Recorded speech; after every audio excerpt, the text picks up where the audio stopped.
I would like to call upon Dr. Richa Shukla to give a brief introduction about herself. Over to you, Dr. Richa Shukla. Thank you, Rima. Thank you so much for having me here on this panel discussion. I am Dr. Richa Shukla. I am practicing astrology for last 19 years. So that is why I am here as an occult ambassador. And I feel that, I am trying to teach everyone that what is the karmic path for you and how you can rectify it and make your life simpler. So I am already telling people what could be the way towards peace and happiness. So this is what is my motto, and I think I am doing my job with a lot of passion and dedication. Thank you. Thank you so much, Dr. Richa Shukla. Over to you, Shweta Singh. We would love to know about you. Thank you, Rima. Hello and namaste to all of you. And I'm very gratified to be here. It is such an honor for me to be as a brand ambassador for Womenpeneur Clique for Fashion and Lifestyle. And today the topic is surely so prevalent to discuss. Just a brief introduction about myself. I'm born in the metropolis of Mumbai. However, my roots belong to the spiritual capital of India, which is a small village near Varanasi. So growing in a rural part, I've seen the hardships of life. And so as a proud Indian, my team and I, with endless hard work and zeal, we have curated Navami, which is the National Ambassador for Villages and Aspiration for Mission India. This is an initiative to work as a bridge between rural India and the wider world for the advancement and to realize the physical and intellectual potential of our people in villages and create job opportunities for them. I'm also the founder of Majestic by Shweta Singh. And this is just a small brief about myself. And I'm looking forward to hear from you guys as well. Thank you. Thank you so much, Shweta Singh, for your introduction. Now I would like to call upon Rashmi Saha to give her introduction. So over to you, Rashmi.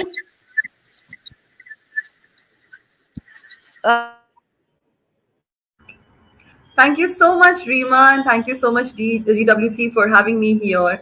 And unto me, as one of the peace ambassadors, I am life transformation coach Rashmi Saha, and also founder of Mukti Mission. It's an organization working on awareness of menstrual hygiene and mental health. I have been working extensively amongst youth and women, and I've been talking about the lifestyle changes, the mental health issues, emotional health issues. And when we talk about peace, I think I've been trying to create a balance between the inner peace that people must have and how it can reflect in our society, and we can actually work towards creating peace amongst ourselves and in the society as well. So I'm really looking forward to this conversation and sharing my experiences, learn from all of you. Thank you so much for having me here. Thank you. Thank you so much, Rashmi. We are looking forward to hearing your immense knowledge and your, experience that you have gained over the years. And now, Aruna Wadkar, over to you, ma'am. Good evening, and it's a pleasure amidst the eminent personalities here, each one excelling in their own field. And I'm Dr. Aruna, coming from an army background as an educationist and at the same time as an education ambassador at Womenpeneur Clique. Here, I would love to share my views, and I am also the founder and director for Harvest Educational Transformation Solutions, which we cater teacher trainings, student workshops, and assessments and evaluation for the teachers and students too. And also have launched a Heads Foundation, where we are into social work with the needy that was required during the pandemic. So this is the short intro about me. And yes, would love to go ahead with the position and like to share the experience. Thank you so much.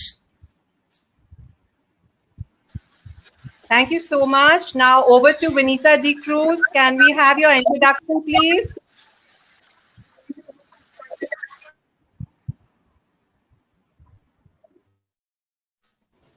Thank you, unmute yourself. Hi, good evening to you all. I do apologize for the slight technical difficulties just now. So anyway, I'm Vanessa and I'm from Singapore. I'm a trans woman and I'm an advocate for the LGBT community in Singapore itself. I'm also a motivational speaker and writer, and I do women empowerment work. I organize activities for women to come and learn how to empower themselves. So basically, I've written about 90 over women empowerment topics, which right now I'm actually posting on Facebook, and soon I will publish my book. And I'm also helping society to understand the LGBT community so that we can live in peace and harmony. Thank you. Thank you so much. Now, I would like to introduce myself. I'm the moderator for today. I would like to thank Global Womenpeneur Clique for inviting me over on this platform to be a moderator for you all. And I'm Rima Kohli. I'm a motivational speaker, a soft skills trainer, an NLP coach, and a relationship practitioner for the past 15 years. Earlier, I had an institute of my own by the name of Prime Educations, which was dealing in personality development and foreign languages.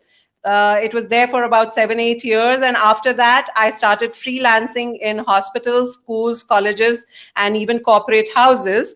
So this is like, you know, my professional background as it goes. But on a passion front, I love to do social work. And so welcome to the evening, all of you. And today, since we are going to talk about peace, I just wanted to share 2 lines said by Sadhguru. Peace is not the highest goal in life. It is the most fundamental requirement. And I'm sure all of you will agree to this. Now, I would like to shoot my first question to all the ambassadors that are present out here, and I would like to know your valuable views on it. How can peace be defined? First of all, I would like to put forth the question to Dr. Richa Shukla, and then the question, like, you know, can go forward to all our ambassadors one by one. So over to you, Dr. Richa Shukla. The question is, how can peace be defined? Yeah, what I was saying, Rima, that peace is a state of mind. Either you are peaceful or you are not. You cannot acquire it. It cannot be acquired. And it changes its meaning as the life grows. For example, when you are a child, what is the ultimate peace for you? Your stomach is full and you are in the lap of your mother. You are in a state of Zen. You don't need anything else. But as the life grows, you know, the Maya or the illusion takes over. And you start, you know, running after your desires.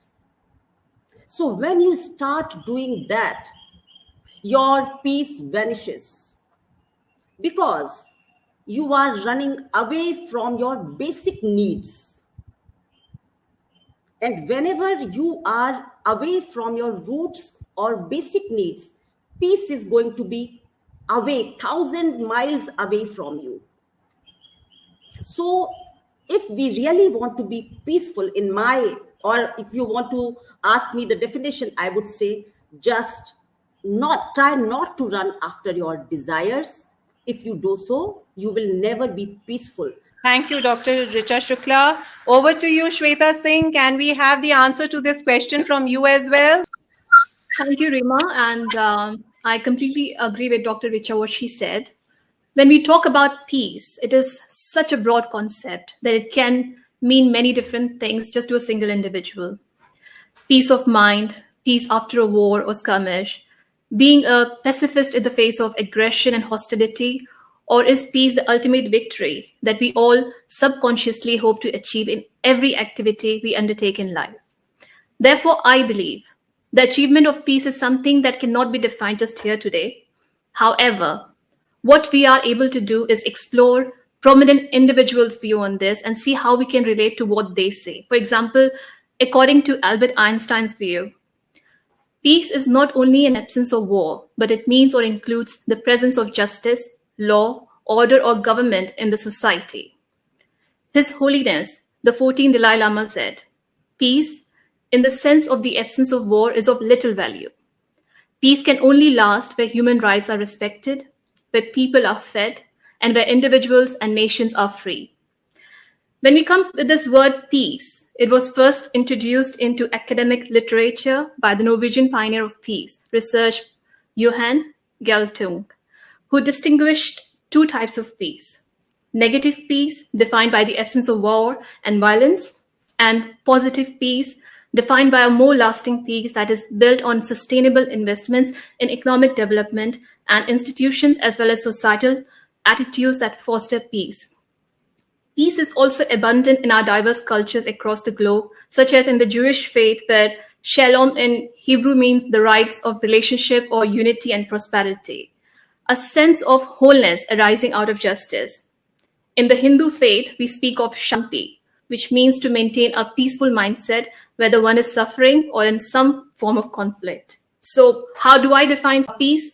I would say that I'm a firm believer that peace is what puts an individual at ease. And that's what my definition of peace is all about.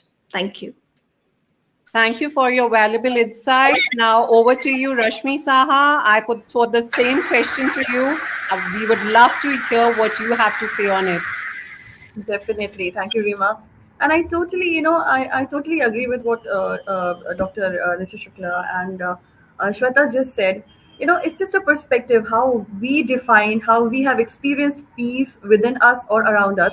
That's how we define peace. But in the similar lines, if I go and define what peace for me is and how I have experienced and learned about peace is acceptance.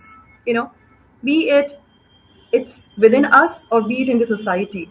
Till that time we are fighting about something, till that time we are arguing about something, till that time we are questioning something, there always be stress in our minds. We'll always be about, kyun hai, kya hai, aisa nahi hona chahiye, waisa nahi hona chahiye, ye aisa hota, waisa hota. We'll be always questioning. The moment we accept something, the moment we make peace with it, this is what the phrase we use, making peace with something, that's acceptance. So for me, acceptance is the key to peace, and it is peace. Personally speaking, I believe I am at peace most of the times because I usually don't fight, especially when things are natural. And बहुत ज़्यादा help करता है. If something is happening in life, yes, of course, as humans, we tend to question it, we tend to disagree with it, we like kash aisa hota, we are wishful about things. But what ultimately do we want? If we think we have given our best to a certain thing, a certain situation, उसके बाद भी अगर नहीं हो रहा है, just try practicing acceptance and you'll see how magically things change for you and you are at peace. So that's what peace is for me, within yourself and around yourself. Thank you. Thank you so much. It was wonderful hearing your heart out. And over to you, Vanessa D Cruz, with the same question. I would repeat the question. How can peace be defined? So over to you, Vanessa. Hi. Thank you for asking me this question. Well, I see peace as a two-way connection between the mind and society. As a advocate in motivating the LGBT community to have a peaceful mind and developing positivity, I've always encouraged them to be with peace with themselves. That means to find methods to find inner peace, even though they are suffering in life. So Shanti is one method I always encourage people to try to practice. However, there is only one side of the story. One can find peace, but if society does not give us the peace that we want, then there's a major conflict. Society must create laws where people can live in harmony, in creating a world where it is a peaceful place and livable place to live in. If this is not created at all, where discrimination is still appearing for the LGBT community and for other people as well, then there's no connection between the peace of mind and the peace of society. So I define peace as an interconnection between the peace of one's mind and the peace of society. Thank you. Thank you, Vanessa, for your valuable suggestions. Over to you, Dr. Aruna Wadkar.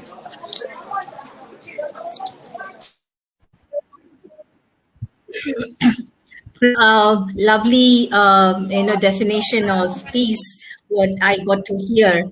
But yes, when we talk about peace, it is within us. It is how we define ourselves within our internal peace and external peace. Because when we talk about internal peace, one is that we need to definitely adapt, like ourselves, go ahead and change ourselves according to the situations. That is where we get our internal peace. But then that materialistic or the external, it could be your salary, it could be your house, it could be your car, whatever it is, but you are never happy. But then how does that matter? You need to know which is important for you. Is it your inner peace or is it your external peace? And never compare yourself. Try to be happy within yourself. But how many of us, being an educationist, every motivational talk that I give to teachers and everyone, they are so disturbed actually. We have so much of work at home, so much of work at school. We can't do justice. We can't do balance work and life. But then that is where they are losing out their own inner peace because they are not able to sort it out. So once you sort yourself, you think for yourself, your me time, and think for yourself, what is my priority? What is that I really wanted that can give me peace? And as, I can't get her name, Rashmi, is it? Okay. Okay, she said that, I'm sorry, I'm bad at names. She said that, she said that, when we talk about a peace, and then when we think about it, we don't know how we want to reach out there as per the discussion. But then it is the same way. We need to educate them. We need to tell them what exactly it means. And we are educated. We talk so in depth, or each one of us talk in depth. But there are so many people who are not aware as to what and where they are heading to, what they have to do in life. So that is where, as an education comes into picture, and we try to see that we motivate them, we give them a lesson. So as a saying goes with our beautiful people who have designed many quotes, and it's that peace cannot be searched. Peace is within you. It is where you can find peace, not anywhere. You cannot search it out. So that's what I have to say about the peace that I take into consideration. Thank you so much. So beautifully put. And Mother Teresa also explained peace in a very simple manner, that peace begins with a smile. So with this, I go over to the next question. The next question is there any association between mental peace and conflict-free world? My next question is there any association between mental peace and conflict-free world? So over to you, Dr. Richa Shukla. We would love to hear your views on this question. As I said earlier, so I'm going to repeat it. If you are peaceful within yourself, outer world cannot disturb you. This is what is my, strong belief. So whatever you face outside is disturbing you only when you are not peaceful within.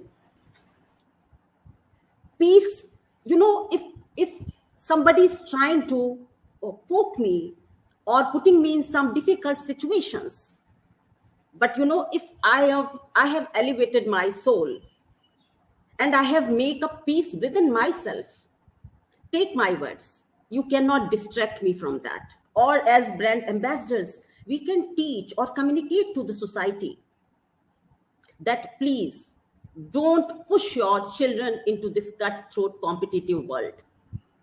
It is ruining the world. उसके number उससे ज्यादा क्यों आए, तुम्हारे क्यों नहीं आए? उसको स्कॉलरशिप मिला, तुमको क्यों नहीं मिला?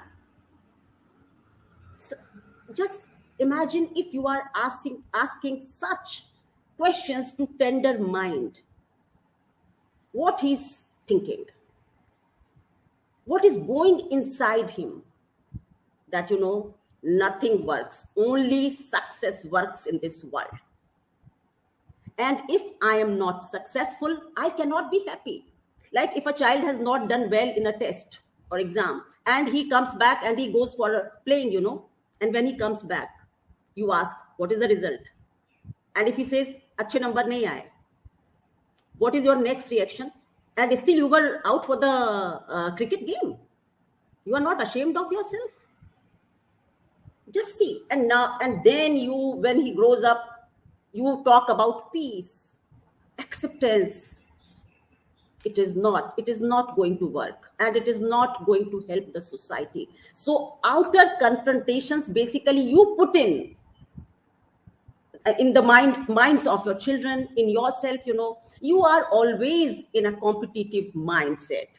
And as I said, when you run after your desires, competitions, and you don't feel, you know, that you don't feel worth being happy or peaceful.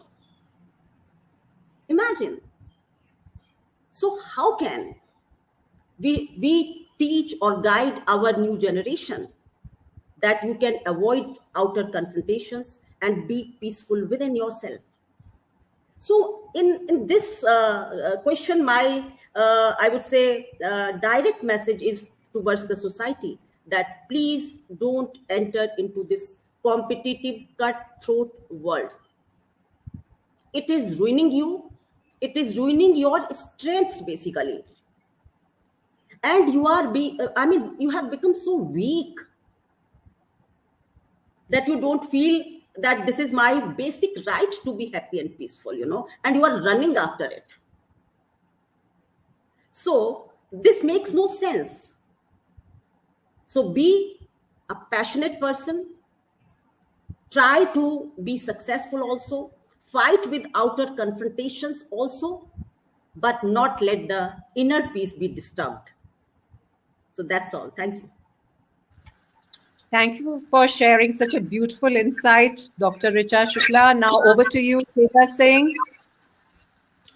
Okay, Dr. Richa, I'm just out of words. You explained this whole concept so clearly and so, you know, powerfully. So I'm really impressed. I'd just like to add a few more things that, you know, we all are fighting battles day in and day out, both externally and inside. We fight battles with our own physical and mental health. We fight battles as part of our work. We fight for each other to protect and help one another. And what we are doing this is at the expense of our own peace. So we have to question ourselves when we come to this kind of, you know, arguments and kind of debate, that are we as individuals born just to accept peace? Will a permanent and lasting peace in any scenario lead to a reduction or long-term development of the human race and our society? Can there be these types of technological improvements without the presence of conflict? Does being at peace makes us lazy? And has the world developed us into such types of entities that the mere presence of conflict and challenge is what effectively is our only way to peace? So these are the questions we need to ask ourselves. And I believe it is the responsibility of every upstanding citizen of this world to contribute to the long-term security of this planet in all forms. As Dr. Richa mentioned, you know, we have come to a very competitive environment, a cutthroat competition. We question ourselves, and that's the reason why we are never able to get peace in ourselves. So what is very important is we all have, you know, this kind of discussion, what we are doing today. This has to be done practically in our life, in our basic life as well. Peace starts from within ourselves. We should set an example and lead with an example. This is how, you know, how I would define whatever discussion we are doing today on this particular question asked by Rima. Thank you. Thank you, Shweta, for giving us those questions which are worth pondering over. And I'm sure our audience would also like give, you know, a deep thought and think about what they need to do about the peace around. Over to you, Rashmi Saha. We would love to hear your valuable words. Sure. So we have two things here to compare, you know, peace versus conflict-free world. And because I have endorsed acceptance, I would want to, you know, bring the focus to acceptance part again, because conflict, we need to understand, conflict happens when two people, two groups, or two different ideologies, you know, they disagree with each other. Okay, any two things which are not compatible to each other. And again, we need to accept the individuality of every individual. So if we think of a conflict-free world, for me, practically, it is impossible. Because there would be differences. And till the time we have differences, there are chances of conflicts also, right? We cannot live in an idle world where everyone is accepting everything, everyone is okay with everything, everyone is liking the same thing. We all can't like the same food, same color, same culture, same lifestyle. We cannot, right? And this is where conflict comes into picture. Now, what we next need to understand is whether the conflict is destructive or whether it's constructive. If the conflict is constructive, if it is helping us grow as a country, as a society, as individual also, then I would say that conflict is still okay. It's workable if it is helping us grow. But if it is destructive, if it is bringing wars and riots and internal issues, then I think that is where we need to understand whether this conflict has to be taken care of or accepted, right? But then, so again, yes, peace is not equal to absence of conflict. Conflict will always be there, but how we are accepting that and then understanding that conflict, that is something which we need to take care of. And I would like to add one point to what Dr. Richa was saying, and I'm just thinking, how we have grown up as a society. The example she gave was of examinations, right? The generation that she comes from and I come from, the major issue was कि exam में number कितना आया है, वो हमारा challenge होता था. I'm sure what I'm going to mention here, you all will relate to this. I think आज के टाइम पे competition ये है कि तुम्हारे कितने followers हैं, तुम्हारे videos को कितने like मिले. And I'm talking about kids, small kids, and that is a matter of concern. But again, that's a topic for some other discussion, some other time. But so yeah, this is what it is. And हम कहते हैं कि अभी किसी ने कहा था, I understand that affirmation is very important and we all should work around it, that I choose peace versus rat race or the race. But is it possible? We are surrounded by competition. I think we have seen it all. We have dealt through it. We have had our share of success and failures, mostly failures, We have got our bruises. We have healed, and that is why probably at this age we can say. But practically एक छोटे बच्चे को सिखाना कितना मुश्किल होगा कि बेटा आपको ना कंपटीशन में नहीं जाना है. वो बोले कि मामा मेरे पेरेंट्स को मेरे फ्रेंड्स को इतने लाइक मिल रहे हैं, वो टिकटॉक पे है, उसके पास ये मोबाइल है, उसके पास ये गैजेट है, उसके पास ये है. Now this is something we as educators, because most of us here are educators, a few of us are in our own different ways. This is, I think, all of us, whoever is listening to this conversation, we as educators, as counselors and healers and supporters and as friends, I think this is where we should work on that. Okay, fine, no matter what the competition is, it is your individual choice. Let's not force our choices onto someone else's life, or हर इंसान एक चीज में excel नहीं कर सकता. Let's not compare fishes with birds. So this is my take on the entire thing. Thank you. Thank you so much for explaining the concept of conflict and competition so well, Rashmi. Over to you, Vanessa, now. I'm very amazed by all the points that have been given by the speakers, and that's it. Mostly very inspiring talks about how to live in peace and to accept a conflict-free world. But the question to me is, can there ever be a conflict-free world?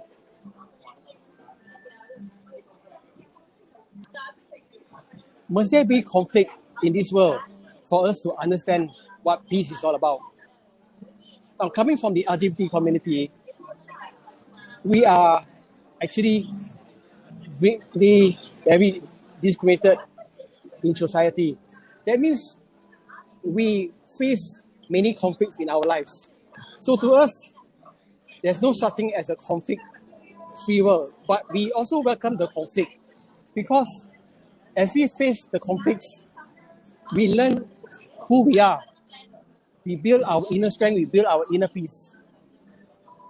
Without it, we will never learn how to live with society. So when I motivate the LGBT community, I always tell them not to avoid the conflicts that they face, but to go head on with it. Because as they go head on with the conflicts, they gain experience, how to avoid the conflicts itself and how to build themselves up.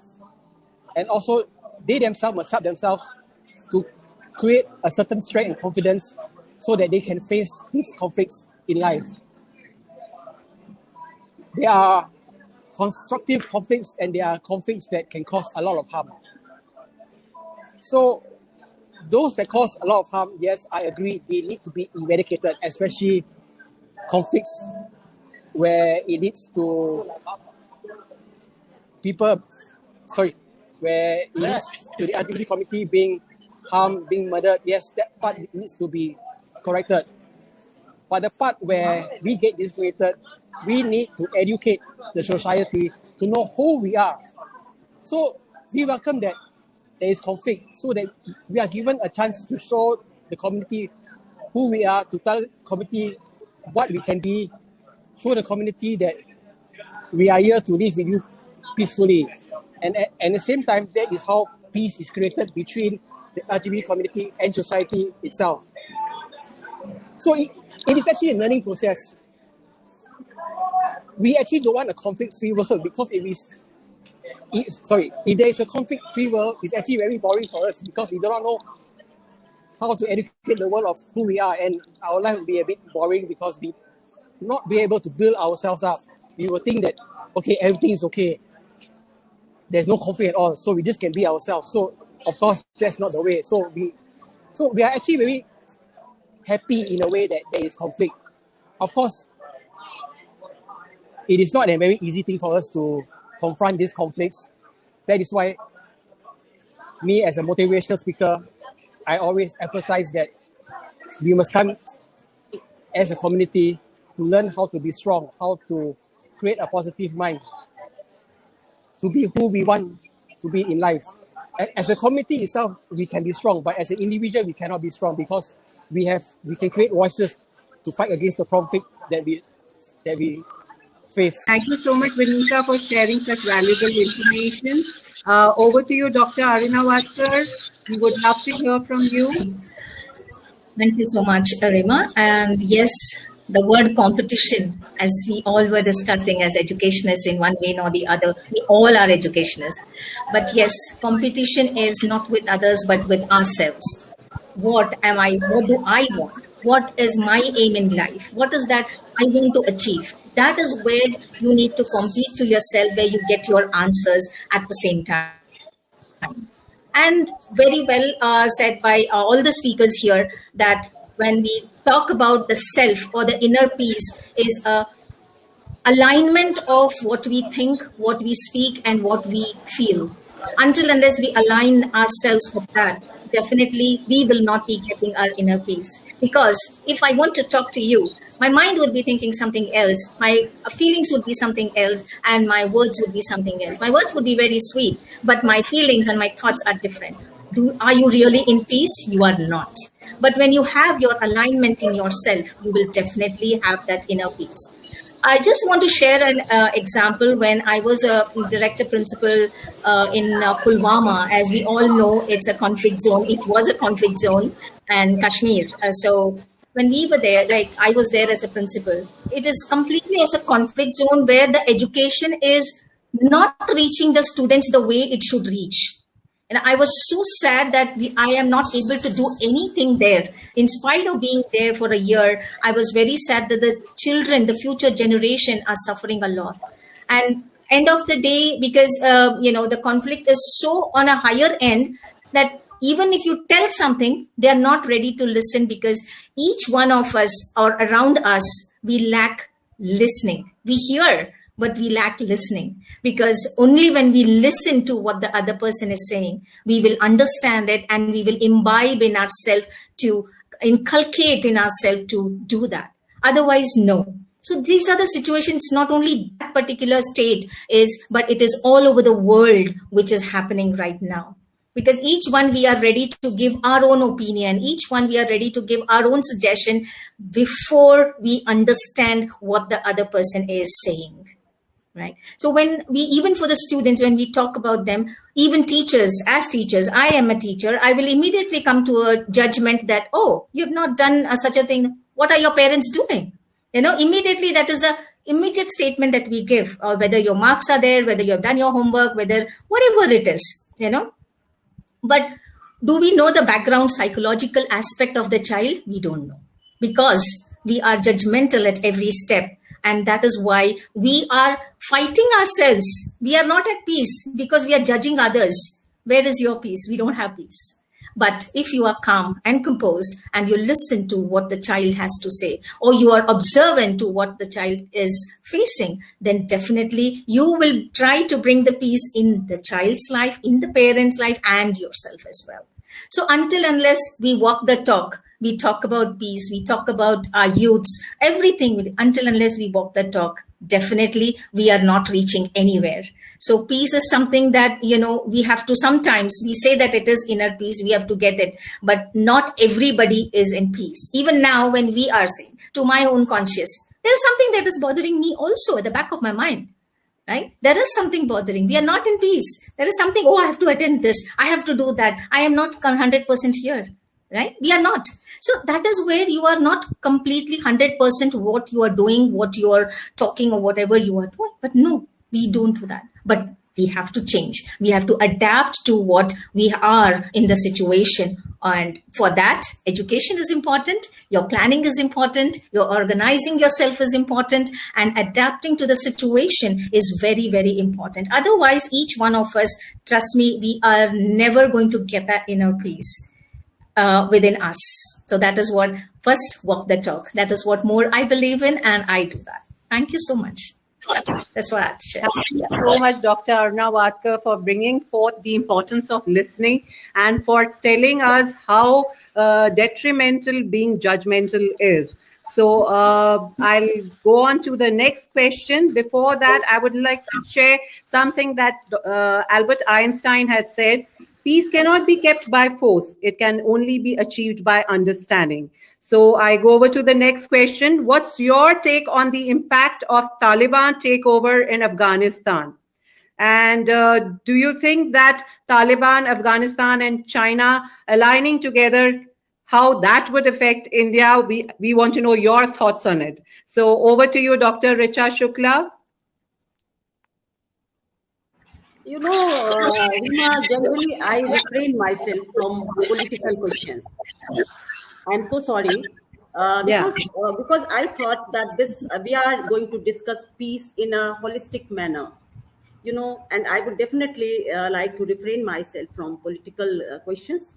So I can only answer on this, that, when, how Taliban took place. If we have to understand Taliban, then we have to understand what situations made Taliban happen. Maybe those people were suffering. Maybe they were fanatics. Maybe they were just, few people who are not sure about themselves. They are full of insecurities. So they are just trying to show that now they are having power and they can control the world. But what I feel that, it is a bunch of people who are highly insecure within themselves. Only an insecure person acts in the manner in which Talibans are acting, When you try to suppress somebody's identity, what do you understand? Are they the persons worth talking about? In my opinion, no. I think it's derogatory for me to comment over Taliban. Thank you so much. Really respect your thoughts, Dr. Richa Shukla. Thank you so much. Over to you, Shweta Singh.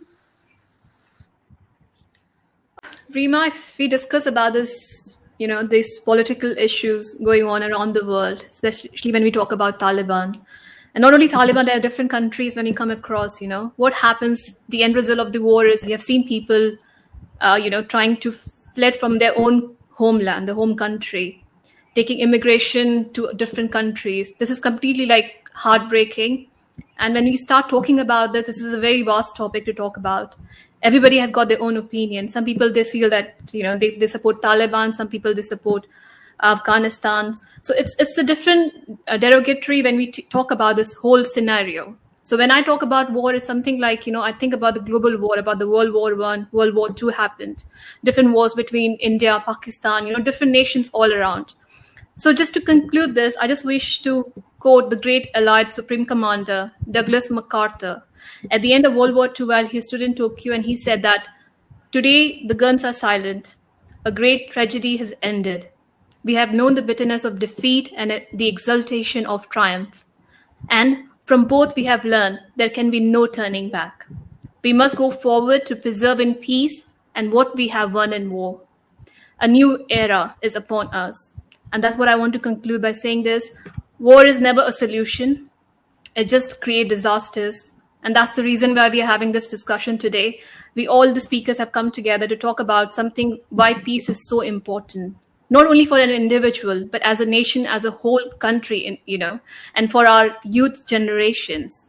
When they look into, when they watch news, or when they watch television, when they hear to any kinds of news, it shouldn't be about war. It should be about the peace and prosperity. This is how our country will flourish. Not only our country, but the whole world will flourish together. And happiness is the solution for all of this. War is never a solution. It's just a conflict which creates so much of massacre, so much of bloodshed.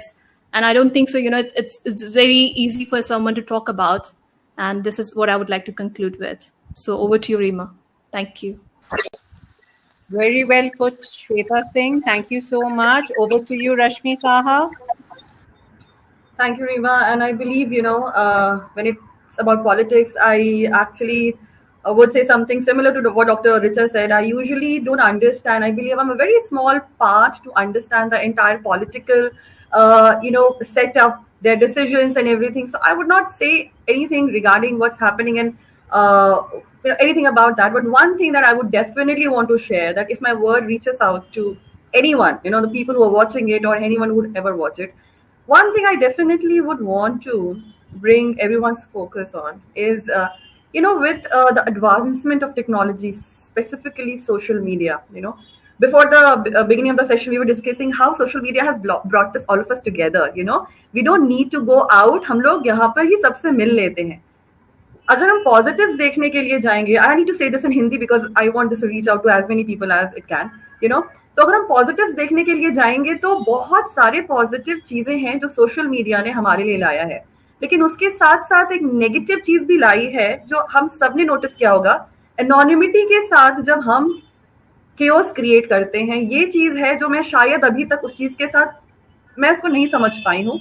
And I've been working on it because, again, as I say, as an educator, I work with youth. I keep them telling about this, don't be a part of that crowd. जो नाम बदल के अलग DP लगा करके, they start creating chaos. Now, when we talk about situations like what happened in Taliban, वहां जो हुआ वो हुआ, उसके बारे में हम कुछ नहीं कह सकते.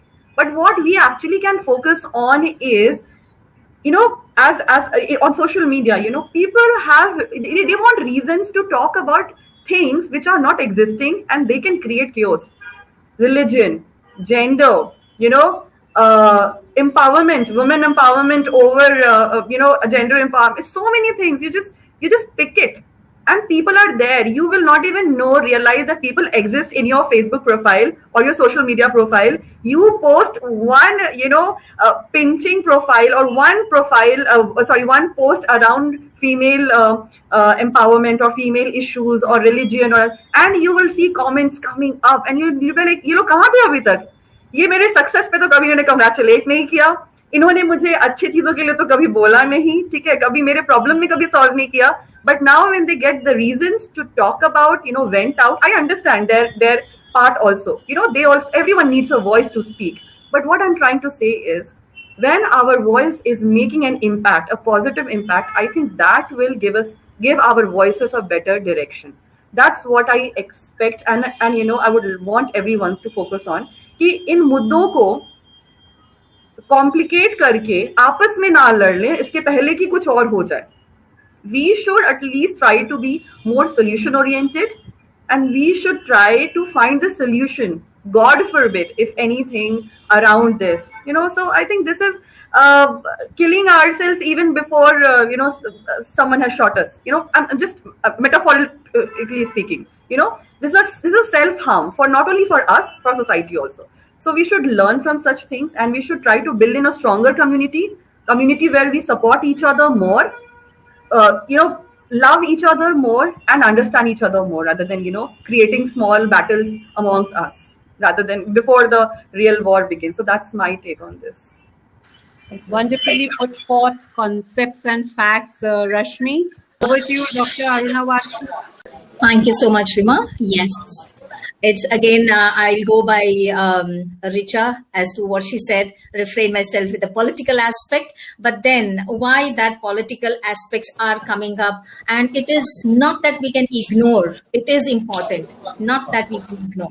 Why is it happening? Why is the world is on one leg stand, ready for war? Why? Why is that the trust factor is not there among themselves? Why there is a fight, why they are not hesitating to do anything that is very rash to be on one human to the other. But unless our youth or our students understand the depth as we study history. So we have more in our history also. We have more of all over the world, what is happening and how it is happening. So it's high time that, a history has to be written, and the children should be learning in depth in order to why this is happening. Not just, as it was mentioned that, we have to, on Facebook, how many likes and how many, you just put one thought and many will come together and we don't know who they are. But then when we put that any aspect there, without thinking, we comment. And then there is a conflict starts within the conversation itself. Oh, no, that is not how it goes. Oh, this is how it goes. But nobody is talking with the in-depth knowledge of why and how and what, and, the 4 W's and 1 H, why is it happening? How is it? Now, nobody thinks. But we are ready to give a statement with what you say, which is not actually, that is what is leading to all these conflicts overall. But where are we heading? Our youth is the one which has to really, really understand. And we are the one whom we have to really give them that education. Don't go by the words. You need to find out what is the depth of, do the research and find out for yourself what is the truth. Just don't based on religion or just based on the country or any such thing. Don't come to a conclusion at all. Thank you so much, Dr. Aruna, for sharing your wise words. Mahatma Gandhi once said, is its own reward. Although we are time up, but I would like to put forth the final question to you all and get a hurried, views about it. The question is it ever possible to live in a peaceful world? Over to you, Dr. Richard Shukla. Thank you, Rima. You have asked that, is it ever possible, can we live in a peaceful world? I would say yes. We can if we stop manifesting the stories of successful men. In comparison to that, we should try to manifest the stories of monks and who has, renunciated the world, being powerful, and then who has renunciated the world. So we should try to manifest or bring into the light those stories of, sacrificing people. We should not glamorize successful people, because this is what creates desire. And, everybody is not that intelligent or enlightened who can understand or draw the line between, desire, success, and, right path. Everybody is not so. Maybe I am talking because I have reached to a certain level of understanding at this age, but everybody is not so, enlightened, I would say, or understanding.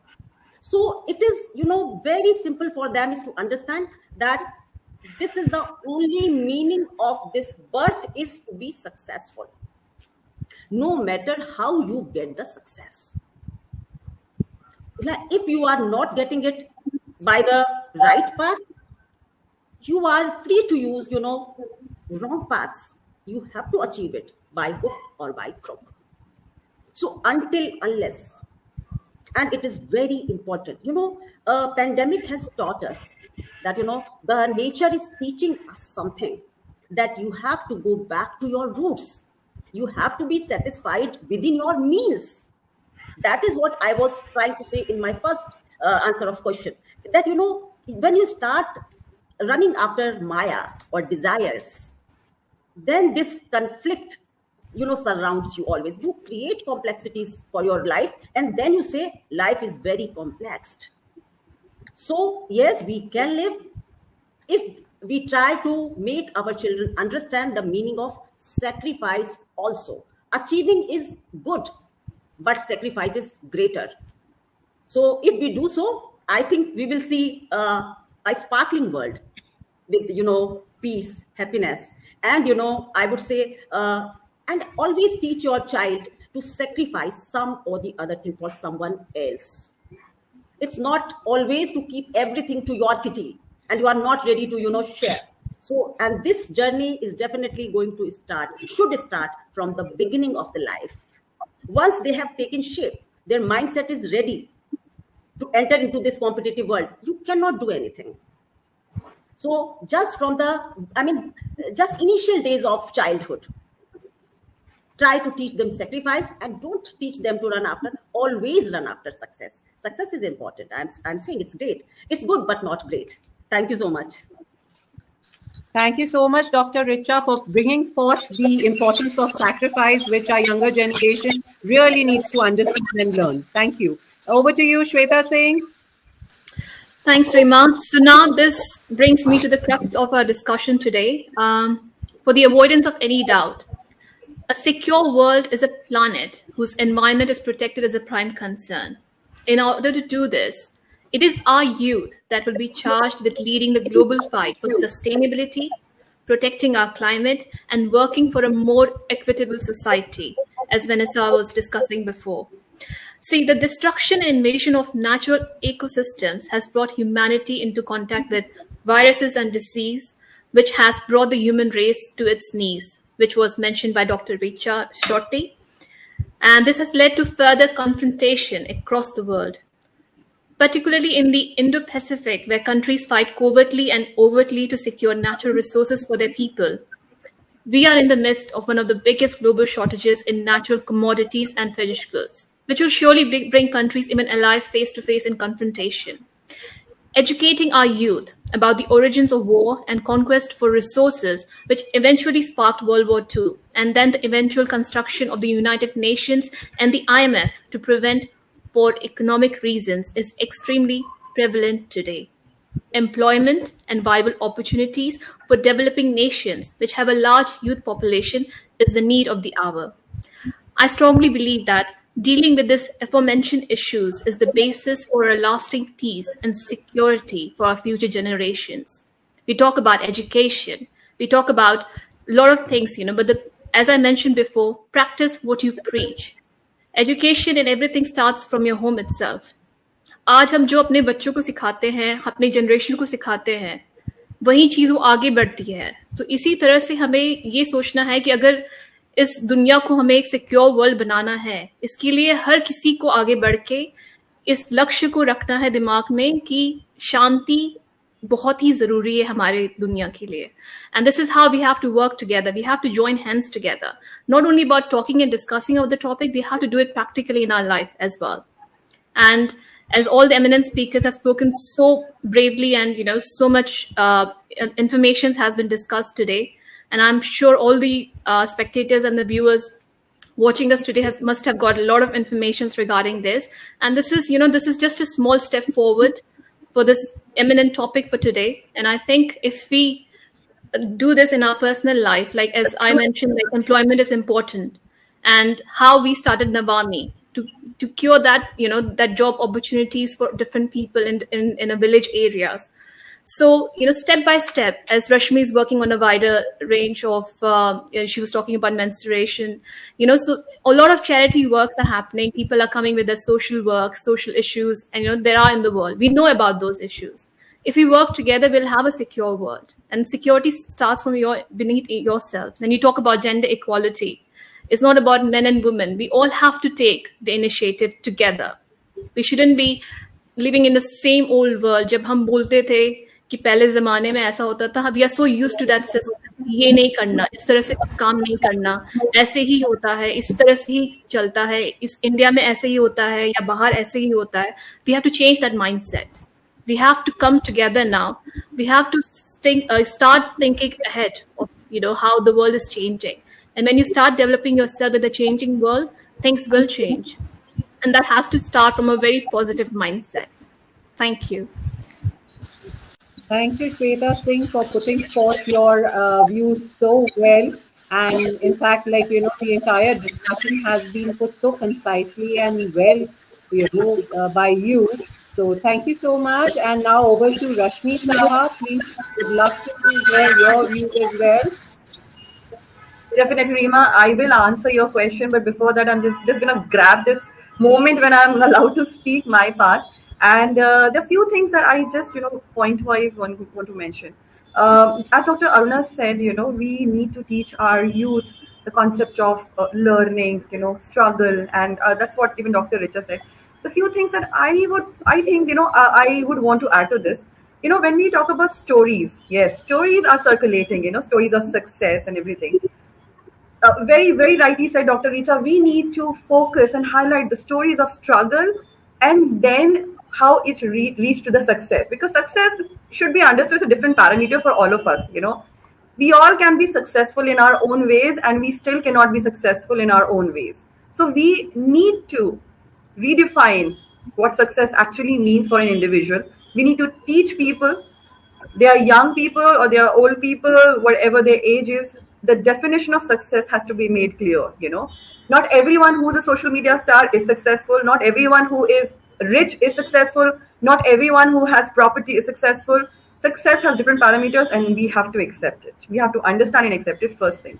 Second of all, there's one thing that, again, I think we all have noticed, when we glorify stories of not pain, but, sadness.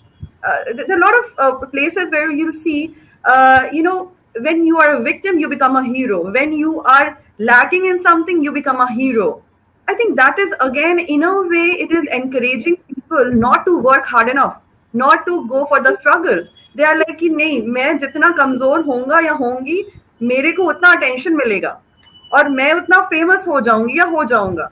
This trend has to change. We all have done our own struggles. We all have gone through our own struggles, but not everyone chooses to bring their struggle in front and become a hero. A lot of people choose to struggle and then become successful in their own ways, and then we should, try to encourage that.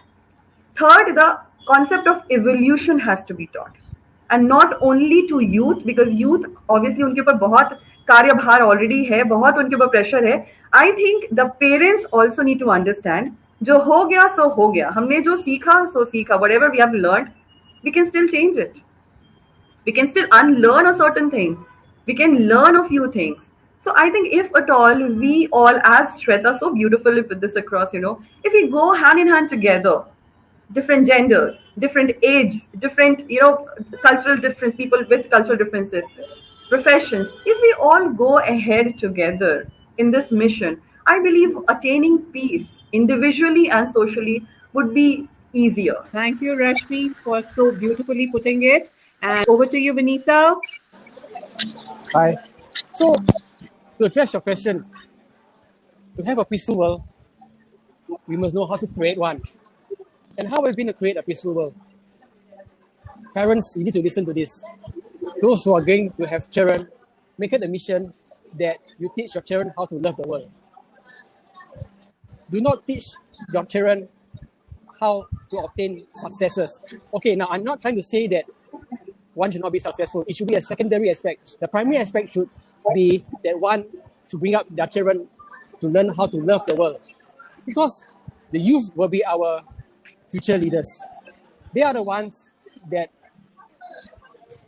going to create the peace in society if they know how to create that peace.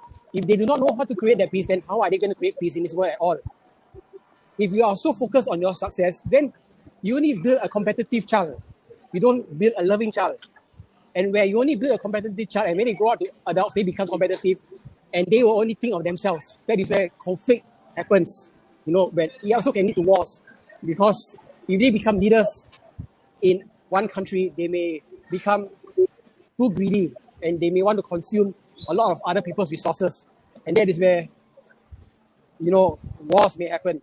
So let's not go that far at this moment. Let's come back to the youths. Teach your children how to love society. Teach them how to accept all genders in society, all people that come in different sexual orientation. Teach them what gender equality is. Teach them how to love their wives. Teach them how to love their husbands. So that we all can live in peace. The LGBT community depends on the youth these days because, honestly, we face a job crisis. A lot of us are actually sex workers, and because of this, we are known to be sex objects, which is totally wrong because we have no choice. We don't have a job at all, so the only other option that we can have is to be a sex worker. But if the youth grow up and learn to love society, they can create jobs for us. That means all LGBT, that means the transgenders especially, they can be in jobs. They can be in various jobs. For example, they can be accountants, they can be engineers and lawyers. Because just to give you further information, in the LGBT community itself, there is an internal conflict. The transgenders are very left out. The ones that have very good jobs are the gays and the lesbians because they are actually very comfortable in their own sex.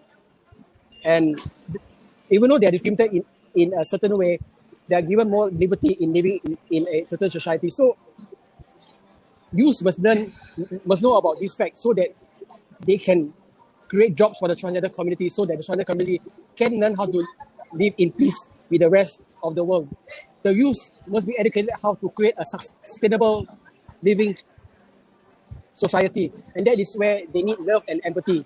They need to create toilets that can cater for the transgenders. They cannot create separate toilets. That is where compassion comes in. So all this needs to be educated when the youths are young. Compassion, empathy.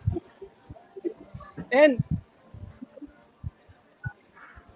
a peaceful society, which I foresee, is when a transgender steps out of his or her door and will not get killed at all. All this comes back to the foundation of our young because they are going to create the laws that will protect the LGBT community. So in a nutshell, if you really want to create a peaceful world, teach your children how to love and have empathy and compassion. That is the foundation. Later they can learn how to be successful in life. Because for those who have children, you will realize that they will listen to what you do. They will follow you because for parents, you are their first providers. You are their first inspiration in life. So show the love, show your children how to love society itself. So let us all start loving one another, go out there and just show love to the world to create a very loving society. Thank you. Thank you so much, Vanessa, for giving such a valuable suggestion and tips to the parents, the young parents of today. We totally agree that the youth of today needs to learn how to be compassionate and empathetic towards the people. Thank you so much for your valuable views. Over to you, Dr. Aruna Wadkar. Thank you so much, Richa. Wow. Amazing thoughts by each and every one, from Dr. Richa, Shweta, Dr. Rashmi, and Vanessa. Lovely thoughts. And we think about each one of us having these lovely thoughts, and we join hands and start working together to bring in the change. Just imagine, don't you think that we will be living in a peaceful nation? Yes, we can. We would definitely live in a peaceful nation. And yes, teaching our children, as we said, that was the point from the beginning till the end point as well. Running behind success. The success definition, as Dr. Rashmi says, it varies. It has go on a different meaning of success. And as Shweta said, it is, हमारे पूर्वज बोलते थे, हमने अपने mummy papa से question नहीं किया, हम आपको बोल रहे हैं कि शनिवार के दिन नाखून नहीं काटना है, तो नहीं काटना है. Why? We don't know. Even I don't know. Because we did not question our parents. right? And then we are unable to give our children the answer. And now today they're telling that we didn't get any liable answer from you. How do you think we should follow what you're saying? This is the era that children come up saying that. So where is that we are lacking? Where is that? So anytime when we have trainings, when it comes up, for children workshops, I say children don't need much training. The parents need, the teachers need, the management needs. So where are you taking your children further? That is where we need to really work out on. And very most important thing, we, for my family, everybody are doctors, everybody are engineers, everybody are lawyers, and we are all working. You need to, I know I would have to cut a sorry figure in front of everybody. No. There are so many, when I talk about beyond books, there are so many skills, vocational skills, which one can excel in anything that you want to. Only thing is, you need to encourage that person, what that child wants to. Exactly. But at the same time, how are we really molding them? Are we giving them the ethical values, as Vanessa said, the compassion, the love, the thoughts, the empathy, getting into understanding others? Are we really teaching them that? Are we teaching them no, to accept no?